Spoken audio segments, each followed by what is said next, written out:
Hello အားလုံးပဲမင်္ဂလာပါ Sunday တိုင်းတောင်တက်တဲ့ blog လေးကနေပြီးတော့ပြန်လည်ကြိုဆိုလိုက်ပါတယ်ဒီနေ့တော့လေဝိုင်းကလေမန်လေးမှာပဲရှိတဲ့ရွှေဟင်းတာကူထူးမတောင်ရေတခွန်တောင်တွေကိုပေါ့ပေါ့ပပလေးပဲတွတ်တက်ဖြစ်ခဲ့ပါတယ်ရှင်ဝိုင်းတို့ကပေါ့နော်6နာရီခွဲလောက်စပြီးတော့ထွက်လာတာပေါ့နော်ဒီနေရာလေးမှာဆိုလို့ရှိရင်လေလို့စပိန်စီးတဲ့လူတွေလမ်းလျှောက်တဲ့လူတွေနဲ့အများကြီးပဲရောတခါမှဝိုင်းကတော့ဒီမန္တလေးမှာနေတဲ့လူတွေဆိုတော့တီမှာပေါ့နော်ဝိုင်းကကြတော့မတီတော့ကြတော့သူတို့တွေကိုကြည့်ပြီးတော့စပိန်စီးရတာပျော်စရာကြီးဆိုပြီးတော့တောင်တွေးနေသေးတယ်ဒီနေ့ကတော့လေနွေရာဒီလေးနည်းနည်းကိုလေရောက်လာပြီးဖြစ်တဲ့ခါကျတော့လေစောစောလေးထွက်နိုင်တယ်များထွက်ရင်တော့ပိုကောင်းနေရှင်နေမပူတာပေါ့နော်ဝိုင်းတို့က6နာရီခွဲလောက်ထွက်လာတာဖြစ်တဲ့အတွက်ယာဒီဥရုလေးကလည်းနေလိုကောင်းလေးရဲ့အခြေအနေလေးမှာပဲဆိုတော့ကြတော့ပေါ့ပပပဲတက်ကြမယ်ဆိုပြီးတော့စပြီးတော့သွားပြီပေါ့နော်ဝိုင်းတို့ကဒီနေရာလေးမှာပဲကားတွေကိုဝိုင်းတို့ကရက်ခဲ့ပါတယ်ရက်ခဲ့ပြီးတော့ဒီလမ်းတိုင်းပဲစပြီးတော့တက်ပါတယ်ဒီနေ့ကတော့ပေါ့နော်ဝိုင်းတို့ကလူနေတယ်ရှင်မောင်နှမ4ယောက်တည်းပဲတက်တာပါဒီနေ့တော့မောင်နှမ4ယောက်တည်းပဲတက်ကြမှာပါပထမတက်တော့မတက်ဘူးပေါ့နော်ဒီထဲမှာတက်ဘူးတဲ့လူရတော့ပါတယ်အခုစပြီးတော့သွားနေပါပြီ See you ဒူလာလာလေးပြပါမယ်ဒီလိုတော့အမလေးအေးဆေးပြတော့အရင်တော့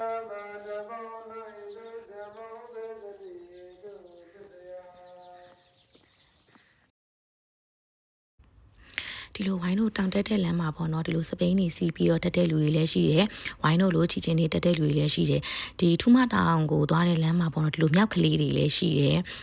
ပေါ့တော့ဘုံကြီးเจ้าနေဘေးကနေပြီးတော့သွားရတာပေါ့နော်ဒီလိုစပိန်နေနဲ့တက်တဲ့လူတွေဆိုအရန်အားကြတာပဲကိုယ်တိုင်းကအဲ့လိုမျိုးမတက်နိုင်ဘူးလေဆိုတော့လေဝိုင်းတို့ကတော့ဒီလိုမျိုးပဲချီချင်းတက်ကြတာပေါ့နော်စပိန်နဲ့တက်တဲ့အဖွဲ့တွေလည်းအများကြီးတွေ့ခဲ့ရပါတယ်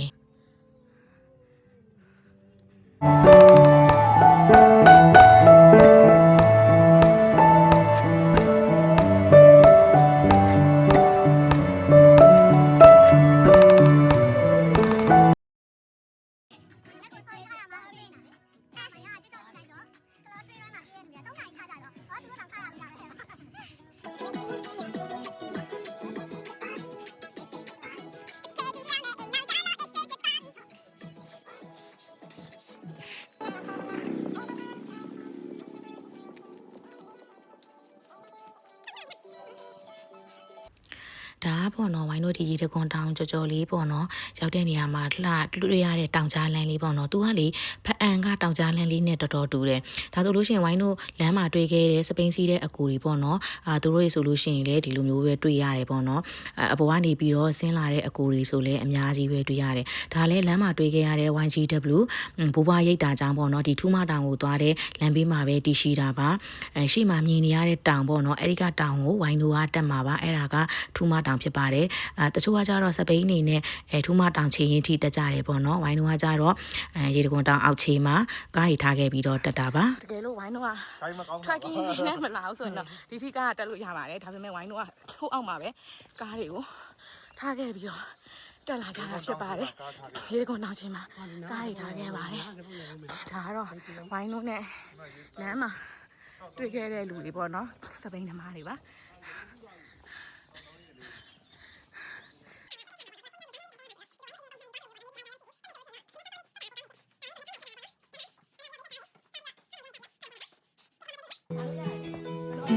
ဖြစ်ဖြစ်တဲ့အရာအားဒီဘဝလုံးအတွက်ကိုပြောနေပါလို့တိုက်ပွဲတစ်ချိန်ပေါ့နာစနုစကာစံကြခဲ့တဲ့လမ်းတကယ်မှာတော့ make it like sense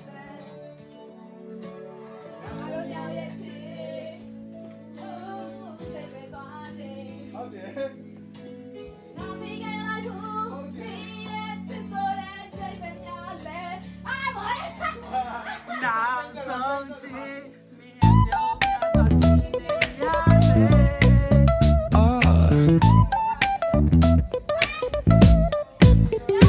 Hit that baseline nice and slow.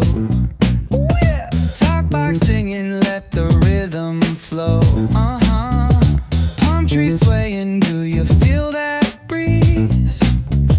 Rolling down the boulevard, feeling at ease. Cruising, moving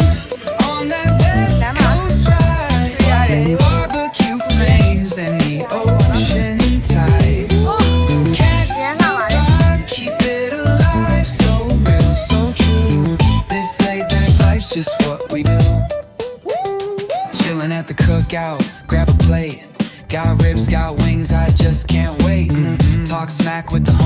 laugh till we ဒါဆိုလို့ရှိရင်ဝိုင်းတို့ကထူးမတောင်ရောက်သွားပြီပေါ့နော်ဒါထူးမတောင်အပေါ်မှာရှိတဲ့ဝစ်ကျွေးတော်ပြည်ဖရားပေါ့နော်ဝစ်ကျွေးတော်ပြည်ဖရားအမှဘုံဘုံကြီးတစ်ပါးလည်းရှိတယ်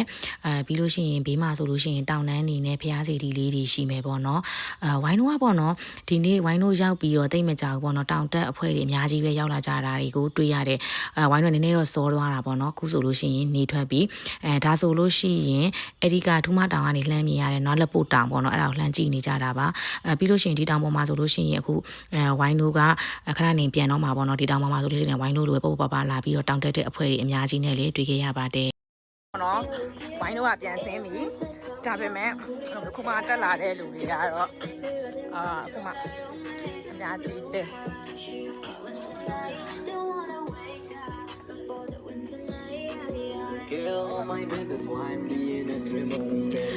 ဒါကတော့ဝိုင်းတော့ထူးမတောင်ကနေပြန်ဆင်းပြီပေါ့နော်ဒါအစင်ဒီကနားလေးက view လေးကလည်းတအားလာတယ်ဝိုင်းတော့အတက်တုံးကဓာတ်ပုံလေးကိုနေမထွက်ခင်မှာ share ဓာတ်ပုံလေးရောဗီဒီယိုရောရိုက်ခဲ့တယ်ပေါ့နော်ဒါဆိုလို့ရှိရင်သူကဆက်တက်မဲ့အဖွဲ့တွေပေါ့နော်ဝိုင်းတော့ဒီထူးမတောင်ကနေပြီးတော့ရွှေဟင်းနာကိုဆက်သွားကြမှာဖြစ်ပါတယ်ဒါတွေကကြတော့မောင်နှမတွေထုံးစံအတိုင်းပဲတချင်းတွေစိုးကြကကြပေါ့နော်ဝိုင်းတို့တောင်တက်ဗီဒီယိုတွေကိုဝိုင်းတင်တဲ့ blog လေးတွေကိုကြည့်ရလူတွေဆိုလို့ရှိရင်သိမယ်ဝိုင်းတို့မောင်နှမတွေကလေအဲ့လိုပဲအမြဲတမ်းသွားတိုင်းပေါ့နော်ဒီလိုမျိုးလေးတွေတချင်းတွေစိုးကြတယ်အော်ကြတယ်ဟစ်ကြတယ်ကကြတယ်အဲ့လိုမျိုးလေးတွေတောင်တက်တာများတယ်ရွှေဟင်းနာကိုဆက်သွားကြမယ်ပေါ့နော်တစ်ဖွဲ့လုံးဆိုမဲ့အပေါ်မှာတော့ဒီ group တွေအများကြီးနဲ့တွေ့ခဲ့ရတယ်ပေါ့နော်ဒီမှာတော့ဝိုင်းတော့မောင်နှမ၄ယောက်တည်းပါတယ်ရွှေဟင်းနာကိုနော်ဆက်သွားမှာရွှေဟင်းနာကိုဆက်သွားပါမယ်အဲ့ဆိုရင်ဝိုင်းနဲ့တူတူလိုက်ခဲ့ပေးပါအောင်အကားပေါ့နော်ဝိုင်းတို့ကအခုဆင်းလာပြီပေါ့နော်သူကအစင်းလန်းတွေကဒီလိုမျိုးမှတ်တယ်ပေါ့နော်ဒါကလည်းသူတို့တက်လာတဲ့လူတွေပါ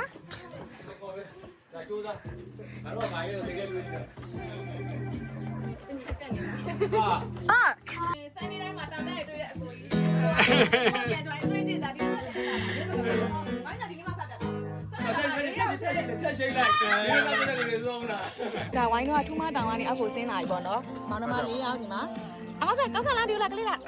ဒါဝိုင်းတို့ဒီမှာခဏနားမယ်နားပြီးတော့ဒီမှာမုံနေစားမယ်စားပြီးတော့ရွှေဟင်းနာပြောလားဟင်းနာကိုဆက်တက်ပါမယ်ဒီဘက်တယောက်ကမတက်ဘူးလို့ပြောမယ်ကျမတို့ရအောင်ခေါ်တော့ပါမယ်ပေးသက်ကြည့်ချင်း โอเคလေးရှိရပေါ့နော်ဒါဆိုလို့ရှိရင်ဝိုင်းတော့အောက်ကိုပြန်ဆင်းရမှာပေါ့နော်ဒါဆိုလို့ရှိရင်ဟေးဟိုပါပေါ့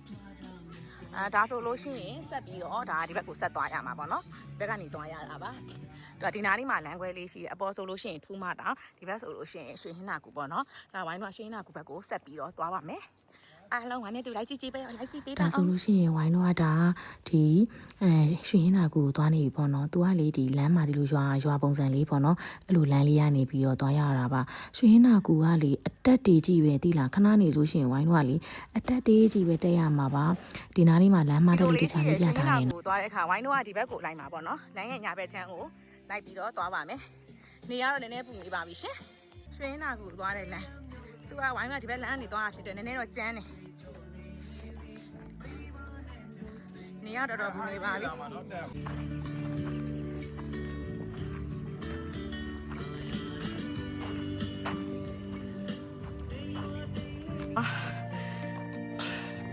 တော့ရွှေအင်းနာကူကိုသွားတာမှာဒါဆင်းလာတဲ့လူတွေပါဟယ်လို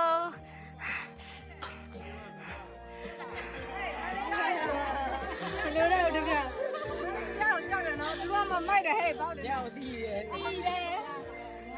။ဒါထူးမကိုဝိုင်းလို့သွားတဲ့အချိန်မှာတွေ့ရတဲ့အဖွဲ့ပေါ့နော်။ Hello Hello YouTube မှာတင်တာနော်တင်လို့ရတယ်ဟုတ်။ရတယ်ရှင်။မုံနေကျွေးနေရပါကျေးဇူးပါမ။ခေါ်ရတယ်ပြသွားကြအောင်။တက်ရတယ်။အတက်ဒါဟိုက်ပါတယ်။ဒီလိုကြီးတက်လာရတာမောလိုက်တာ။ဟုတ်မှာမြင်နေရတဲ့ဈေးဒီဖြူလေးကအခုဝိုင်းလို့ပြန်ခဲ့တယ်အဲ့ဒါလေထူးမနော်အဲ့ဒါ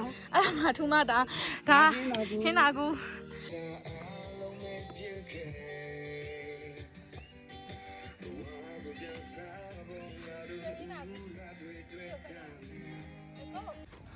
ဟိုဝိုင်းလို့ခုမှဖြူလေးမြင်နေရတာခုနတက်ခဲ့တယ်ထူးမခုဒါတက်နေရဟင်းနာကူပေါ့နော်ဟင်းနာကူပိုပြီးမဲ့တယ်လမ်းကူလက်လေးပဲရှိသေးရဲ့တဲ့ဟင်းနာကူကပိုမဲ့တယ်ထပ်ပြီးတော့ရမ်းဟိုက်နေပါပြီတက်ခဲ့ရတဲ့အတန်ကြီးပြုံးလေးမပြောနိုင်တော့ပါဘူးကဲကျမဆက်သွားမယ်နော် လာရအောင်ဆုံးတော့ဝိုင်းတို့ကရွှေဟင်းနာကူကိုရောက်ပါပြီဒီမှာရွှေဟင်းနာကူ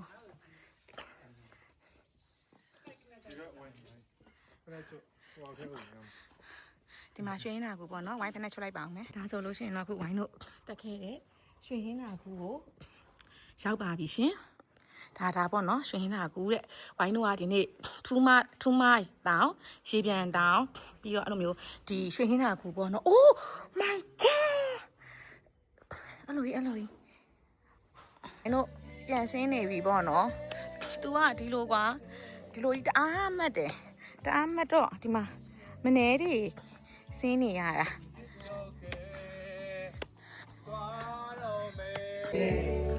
ဒါကတော့ပြန်ဆင်းနေရဲ့လမ်းမှာပေါ့နော်